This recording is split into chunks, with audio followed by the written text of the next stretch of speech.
Hey, this is Reginald, Perryman, RegiusRealEstate.com. Today, I'm going to bring to you another Listing Agent Chronicles. I think that's what we're going to call this from now on, because oftentimes listing agents get a bad rap. Buyers are saying, hey, you didn't get my offer in time. Buyer agents saying, you guys don't call me back. Whatever you can think of, listing agents get a bad rap in this market because there's so much demand for homes and there's little to no inventory on the market. So in the previous videos, I was able to show you behind the scenes or what it's like to deal with multiple offers as the listing agent. No one talks about when we have multiple offers, say 13, 14 offers, you get one buyer or buyer agents that just send over this wonderful offer, but guess what? That deal doesn't close. Now we have to go back and explain to our seller, Mr. and Mrs. Seller, I know you had 18 offers. Over the past 3 weeks, for some reason, the buyer is unable to close.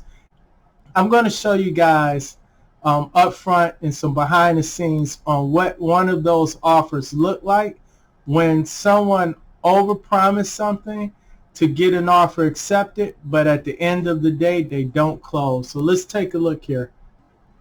So here was the offer I received. This was back in January, I believe January 6th, buyer agent.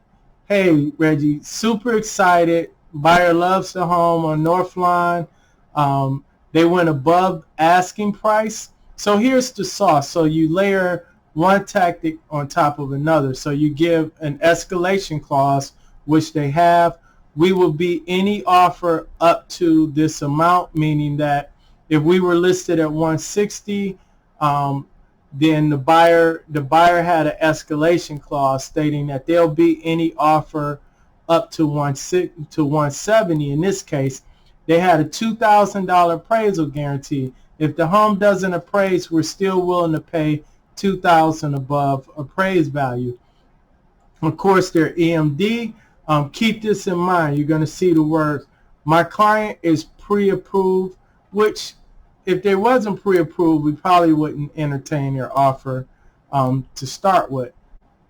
So before I accept an offer, what I did was I go back and I check with the lender to verify some things, because I didn't want the seller to accept an offer without having some type of conversation with the buyer's loan rep to make sure what the agent is presenting and add some additional facts about the pre-approval letter, because sometimes the pre-approval letter is just that and it's not really worth anything.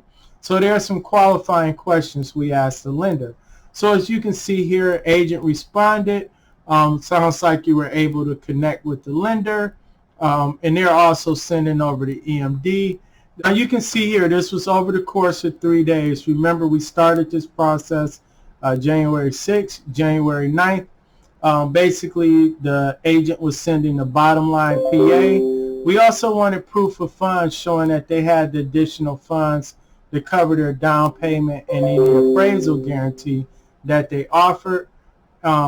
Pretty much saying, hey, I'm so excited.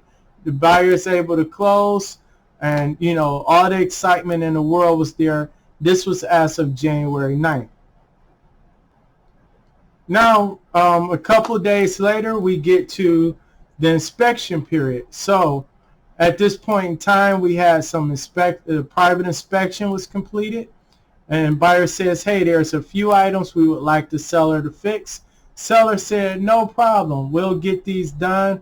We negotiated, the seller agreed to do those repairs and actually had these repairs completed.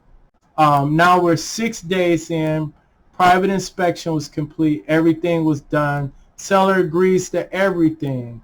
Again, the buyer put all the sauce on it, seller agreed to everything, and we're moving forward with the transaction. Keep in mind, we're 6 days in. So here I reach out to the agent January 27th.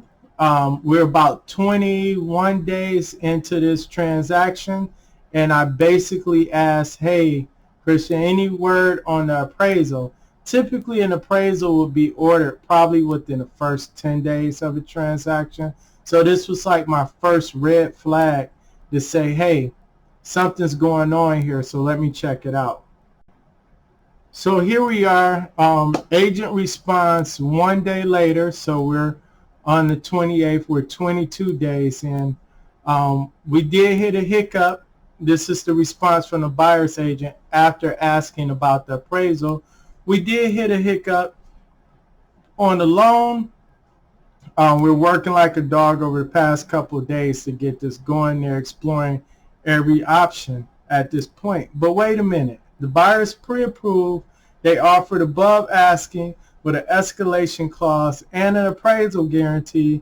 They signed off stating that if this deal doesn't close due to financing, their EMD is non-refundable. We're 22 days in. Nobody told me anything about the loan going sour until I asked about the appraisal, which was already 20 plus days, 21 days into the transaction. So there was nobody saying, hey, something's going wrong with this deal.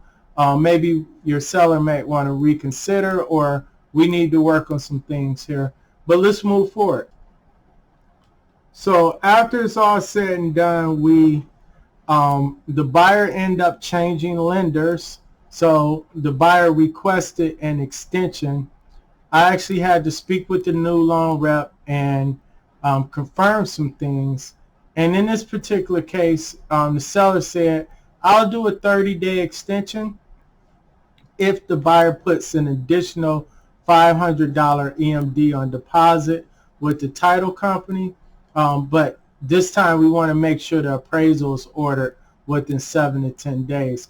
The reason being is because we were already 21 days into the first part of the deal before we found out about the lender.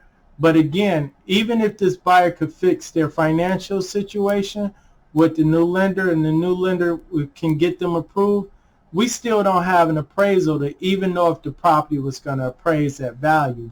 So that would be another hiccup we would have. But needless to say, at the end of the day, the buyer decided not to add the additional $500 deposit for the 30-day extension. The new lender said they could get it done, but it was only maybe about an 80% chance. There was some credit scoring issues they had to work on. And basically, here we were. We started this January 6th. We were up to February 7th, and the deal died due to financing. The good thing is the buyer did sign off on the EMD and everything, but the seller is back marketing his property for sale. So a lot of times when you get a highest and best, always tell buyers, just because they accepted an offer doesn't mean it's going to close. There's no way we can control this. We can verify with the lender. We can, ask questions to the loan rep. But sometimes there's a situation where the buyer's financials may change and things of that nature. It happens, but I hate to see it happen in a situation where you have a property within the first couple of days on the market, you accept an offer, and almost 30 days later you're killing the deal because of buyer's loan approval after they've submitted such a strong argument to get their offer accepted, and they added all the bells and whistles. So the appraisal guarantee, escalation clause, non-refundable EMD, everything you can list. And the seller went and did repairs due to the private inspection. Unfortunately, the buyer paid for a private inspection, lost their deposit, but the seller lost 30 days of market time. So again, this is Reginald Perryman, RegisRealEstate.com, bringing back the Listing Chronicles.